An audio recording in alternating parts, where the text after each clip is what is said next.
Shalom,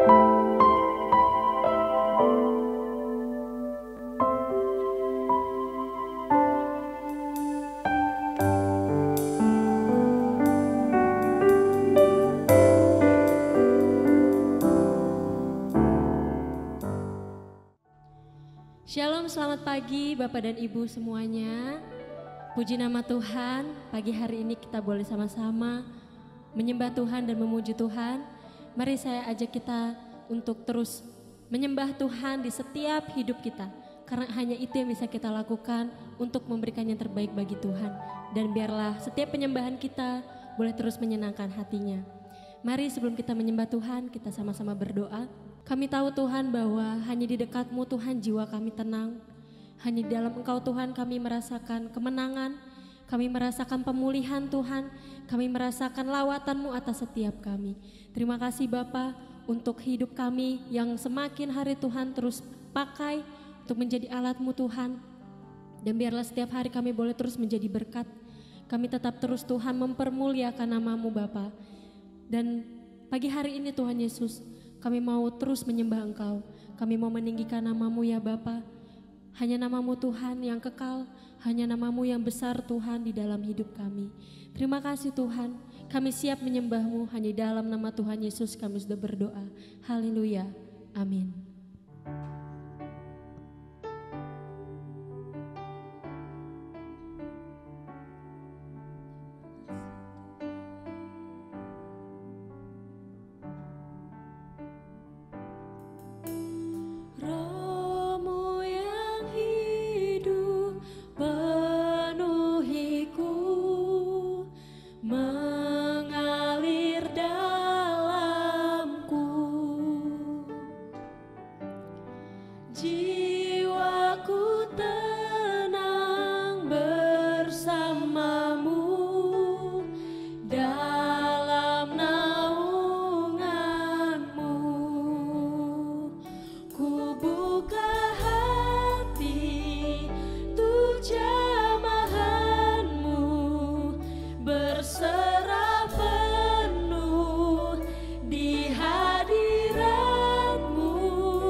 Kami tahu Tuhan, kami terlalu kagum Tuhan akan setiap perbuatan-Mu Tuhan. Sebab Engkau yang layak dipuji selama-lamanya. Sebab pengagungan hanya milik-Mu ya Tuhan.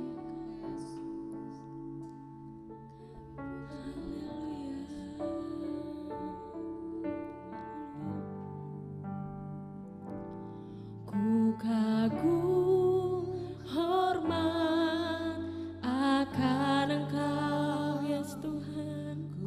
Kami kagum akan Engkau Tuhan.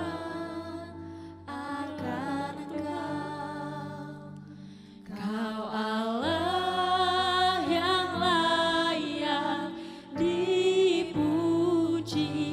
Ku kagum akan Engkau. Sama-sama nyatakan. Ku kagum hormat akan Engkau. Ku kagum hormat akan Engkau. Kau Allah yang layak dipuji. Ku kagum akan Engkau.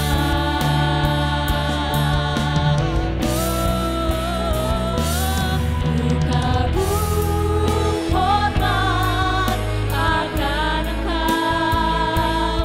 Ku kagum hormat akan Engkau. Kau Allah yang layak dipuji. Ku kagum akan Engkau. Ku kagum hormat akan Engkau. Ku kagum hormat akan Engkau. Kau Allah yang layak dipuji. Ku kagum akan. Sekali lagi sama-sama nyatakan. Ku kagum hormat akan Engkau. Ku kagum hormat akan Engkau. Kau Allah yang layak dipuji. Ku kagum akan Engkau. Kau Allah yang layak dipuji. Ku kagum akan Engkau.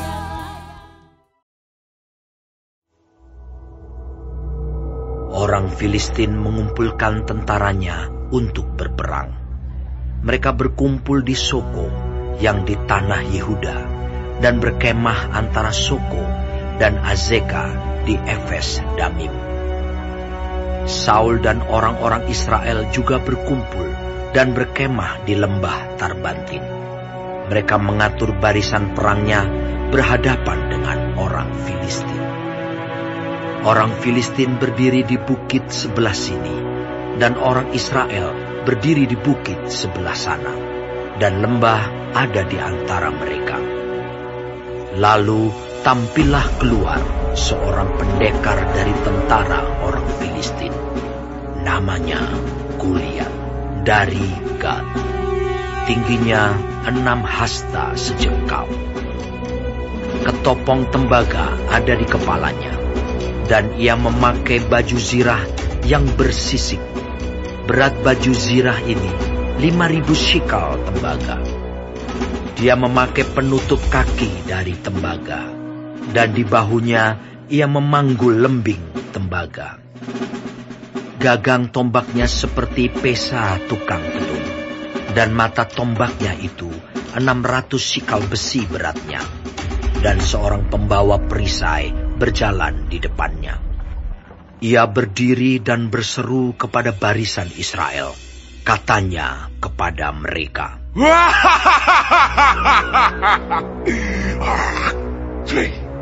Mengapa kamu keluar untuk mengatur barisan perangmu? Bukankah aku seorang Filistin dan kamu adalah hamba Saul? Pilihlah bagimu seorang dan biarlah ia turun mendapatkan daku. Jika ia dapat berperang melawan aku dan mengalahkan aku, maka kami akan menjadi hambamu. Tetapi jika aku dapat mengungguli dia dan mengalahkannya, maka kamu akan menjadi hamba kami dan takluk kepada kami. Pula kata orang Filistin itu, aku menantang hari ini barisan Israel. Berikanlah kepadaku seorang, supaya kami berperang seorang lawan seorang. Ketika Saul dan segenap orang Israel mendengar perkataan orang Filistin itu, maka cemaslah hati mereka dan sangat ketakutan. Daud adalah anak seorang dari Efrata, dari Betlehem Yehuda, yang bernama Isai. Isai mempunyai 8 anak laki-laki. Pada zaman Saul, orang itu telah tua dan lanjut usianya. Ketiga anak Isai yang besar-besar telah pergi berperang mengikuti Saul. Nama ketiga anaknya yang pergi berperang itu ialah Eliab, anak sulung. Anak yang kedua ialah Abinadab, dan anak yang ketiga adalah Syama. Daudlah yang bungsu. Jadi ketiga anak yang besar-besar itu pergi mengikuti Saul. Tetapi Daud selalu pulang daripada Saul untuk menggembalakan domba ayahnya di Betlehem. Orang Filistin itu maju mendekat pada pagi hari dan pada petang hari. Demikianlah ia tampil ke depan 40 hari lamanya. Isai berkata kepada Daud anaknya, ambillah untuk kakak-kakakmu bertih gandum ini seeva dan roti yang 10 ini. Bawalah cepat-cepat ke perkemahan kepada kakak-kakakmu. Dan baiklah, sampaikan keju yang 10 ini kepada kepala pasukan 1000. Tengoklah apakah kakak-kakakmu selamat, dan bawalah pulang suatu tanda dari mereka. Saul dan mereka itu dan semua orang Israel ada di lembah Tarbantin, tengah berperang melawan orang Filistin. Lalu Daud bangun pagi-pagi, ditinggalkannyalah kambing dombanya pada seorang penjaga, lalu mengangkat muatan dan pergi, seperti yang diperintahkan Isai kepadanya. Sampailah ia ke perkemahan. Ketika tentara keluar untuk mengatur barisannya dan mengangkat sorak perang, orang Israel dan orang Filistin itu mengatur barisannya. Barisan berhadapan dengan barisan. Lalu Daud menurunkan barang-barangnya dan meninggalkannya di tangan penjaga barang-barang tentara. Berlari-larilah Daud ke tempat barisan. Sesampai di sana, bertanyalah ia kepada kakak-kakaknya, apakah mereka selamat. Sedang ia berbicara dengan mereka, tampillah maju pendekar itu. Namanya Goliat, orang Filistin dari Gad, dari barisan orang Filistin. Ia mengucapkan kata-kata yang tadi juga, dan Daud mendengarnya. Ketika semua orang Israel melihat orang itu, larilah mereka daripadanya dengan sangat ketakutan. Berkatalah orang-orang Israel itu, sudahkah kamu lihat orang yang maju itu? Sesungguhnya ia maju untuk mencemoohkan orang Israel. Orang yang mengalahkan dia akan dianugerahi raja kekayaan yang besar. Raja akan memberikan anaknya yang perempuan kepadanya, dan kaum keluarganya akan dibebaskannya dari pajak di Israel. Lalu berkatalah Daud kepada orang-orang yang berdiri di dekatnya, apakah yang akan dilakukan kepada orang yang mengalahkan orang Filistin itu dan yang menghindarkan cemooh dari Israel? Siapakah orang Filistin yang tak bersunat ini, sampai ia berani mencemoohkan barisan daripada Allah yang hidup? Rakyat itu pun menjawabnya dengan perkataan tadi. Begitulah akan dilakukan kepada orang yang mengalahkan dia. Ketika Eliab, kakaknya yang tertua, mendengar perkataan Daud kepada orang-orang itu, bangkitlah amarah Eliab kepada Daud sambil berkata, "Mengapa engkau datang? Dan pada siapakah kau tinggalkan kambing domba yang 2-3 ekor itu di padang gurun? Aku kenal sifat pemberanimu dan kejahatan hatimu. Engkau datang kemari dengan maksud melihat pertempuran." Tetapi jawab Daud, "Apa yang telah kuperbuat? Hanya bertanya saja." Lalu berpalinglah ia daripadanya kepada orang lain dan menanyakan yang sama. Dan rakyat memberi jawab kepadanya seperti tadi. Terdengarlah kepada orang perkataan yang diucapkan oleh Daud. Lalu diberitahukanlah kepada Saul, dan Saul menyuruh memanggil dia. Berkatalah Daud kepada Saul, "Janganlah seseorang menjadi tawar hati karena dia. Hambamu ini akan pergi melawan orang Filistin itu." Tetapi Saul berkata kepada Daud, "Tidak mungkin engkau dapat menghadapi orang Filistin itu untuk melawan dia, sebab engkau masih muda, sedang dia sejak dari masa mudanya telah menjadi prajurit." Tetapi Daud berkata kepada Saul, "Hambamu ini biasa menggembalakan kambing domba ayahnya. Apabila datang singa atau beruang yang menerkam seekor domba dari kawanannya, maka aku mengejarnya, menghajarnya, dan melepaskan domba itu dari mulutnya. Kemudian, apabila ia berdiri menyerang aku, maka aku menangkap janggutnya, lalu menghajarnya, dan membunuhnya. Baik singa maupun beruang telah dihajar oleh hambamu ini, dan orang Filistin yang tidak bersunat itu, ia akan sama seperti salah satu daripada binatang itu, karena ia telah mencemooh barisan daripada Allah yang hidup." Pula kata Daud, "Tuhan yang telah melepaskan aku dari cakar singa dan dari cakar beruang, Dia juga akan melepaskan aku dari tangan orang Filistin itu." Kata Saul kepada Daud, "Pergilah, Tuhan menyertai engkau." Lalu Saul mengenakan baju perangnya kepada Daud. Ditaruhnya ketopong tembaga di kepalanya, dan dikenakannya baju zirah kepadanya. Lalu Daud mengikatkan pedangnya di luar baju perangnya.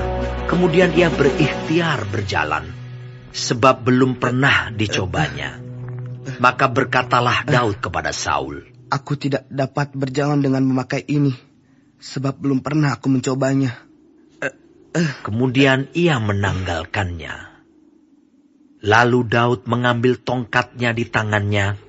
Dipilihnya dari dasar sungai 5 batu yang licin, dan ditaruhnya dalam kantung gembala yang dibawanya, yakni tempat batu-batu.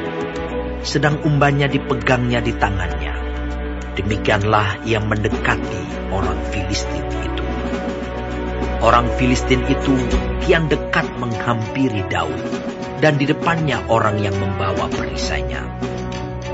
Ketika orang Filistin itu menunjukkan pandangnya ke arah Daud, serta melihat dia, dihinanya Daud itu karena ia masih muda, kemerah-merahan dan elok parasnya. Orang Filistin itu berkata kepada Daud, "Anjingkah aku? Maka engkau mendatangi aku dengan tongkat." Lalu demi para allahnya, orang Filistin itu mengutuki Daud.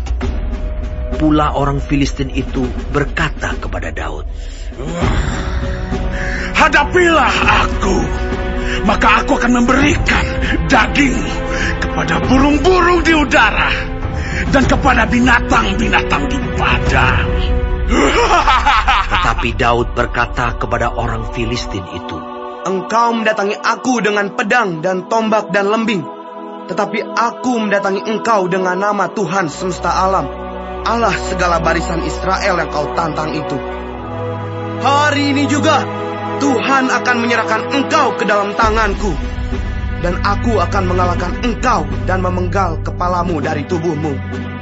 Hari ini juga aku akan memberikan mayatmu dan mayat tentara orang Filistin kepada burung-burung di udara dan kepada binatang-binatang liar, supaya seluruh bumi tahu bahwa Israel mempunyai Allah, dan supaya segenap jemaah ini tahu bahwa Tuhan menyelamatkan bukan dengan pedang dan bukan dengan lembing. Sebab di tangan Tuhanlah pertempuran, dan Ia pun menyerahkan kamu ke dalam tangan kami. Ketika orang Filistin itu bergerak maju untuk menemui Daud, maka segeralah Daud berlari ke barisan musuh untuk menemui orang Filistin itu. Lalu Daud memasukkan tangannya ke dalam kantungnya, diambilnyalah sebuah batu dari dalamnya, diumbannya, maka kenalah dahi orang Filistin itu, sehingga batu itu terbenam ke dalam dahinya, dan terjerumuslah ia dengan mukanya ke tanah. Demikianlah Daud mengalahkan orang Filistin itu dengan umban dan batu.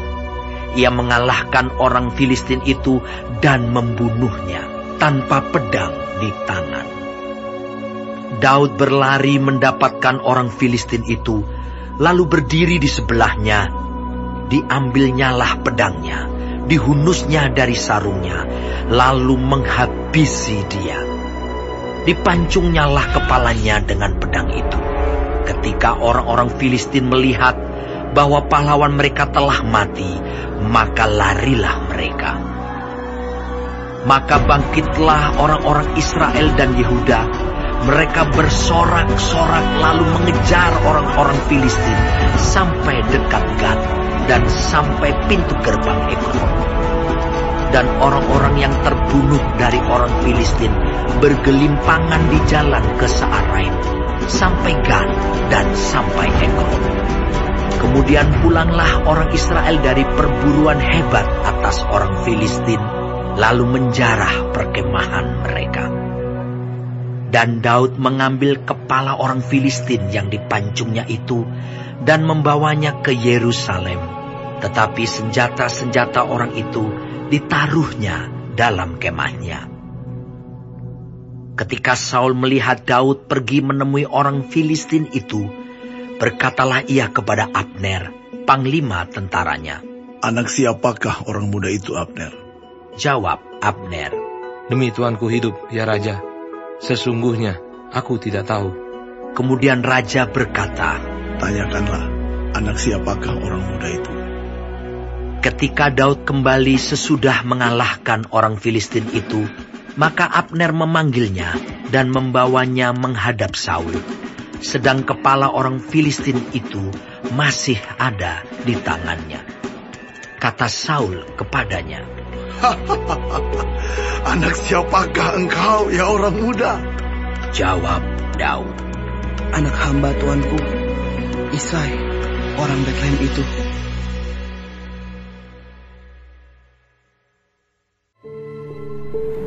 Tuhan Yesus, terima kasih untuk pagi hari ini. Terima kasih untuk berkat yang boleh kami terima dari malam sampai dengan pada pagi hari ini. Tuhan, kami mau berdoa untuk setiap hamba-hamba Tuhan dimanapun mereka berada. Kiranya Engkau memberkati pelayanan mereka, jadikan mereka berkat dimanapun mereka ditempatkan. Kami juga berdoa untuk bangsa dan negara kami Indonesia. Kami berdoa untuk setiap kesejahteraan dan apapun yang menjadi masalah di bangsa dan negara ini. Kami percaya bahwa Engkau turut campur tangan dalam setiap masalah yang ada di bangsa ini. Berkati setiap pemimpin yang ada. Kami percaya bahwa mereka adalah orang-orang yang Tuhan pilih. Kami juga berdoa untuk setiap anak-anak-Mu yang sedang mengalami sakit penyakit. Kami berdoa kiranya Engkau Tuhan memberikan kesembuhan yang luar biasa. Biarlah mereka boleh menjadi kesaksian dalam kehidupan mereka bahwa Engkau turut bekerja dalam setiap hidup mereka. Terima kasih Tuhan. Bapa kami yang di surga, dikuduskanlah nama-Mu, datanglah kerajaan-Mu, jadilah kehendak-Mu di bumi seperti di surga. Berikanlah kami pada hari ini makanan kami yang secukupnya, dan ampunilah kami akan kesalahan kami, seperti kami juga mengampuni orang yang bersalah kepada kami. Dan janganlah membawa kami ke dalam pencobaan, tetapi lepaskanlah kami daripada yang jahat. karena Engkaulah yang mempunyai kerajaan dan kuasa dan kemuliaan sampai selama-lamanya. Amin.